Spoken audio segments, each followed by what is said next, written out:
కోనసీమలోని పల్లంలో బ్రహ్మ సమేతం పార్వతీ బ్రహ్మేశ్వర స్వామి ఆలయం బ్రహ్మ సముద్రం.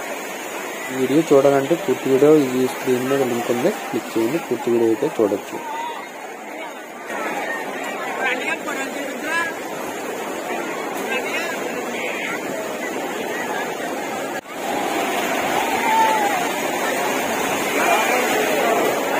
స్నానం అయితే చేస్తున్నారో చూసారు కదా, చాలా క్రౌడ్ అయితే ఉంటది ఇక్కడ. బాగా జనం అయితే బాగా చల్లగా వస్తే బ్రహ్మ సముద్రం అయితే చాలా మంది అయితే వస్తారు. బాగా కూడా చాలా ఎక్సలెంట్ గా అయితే ఉంటది ఇక్కడ.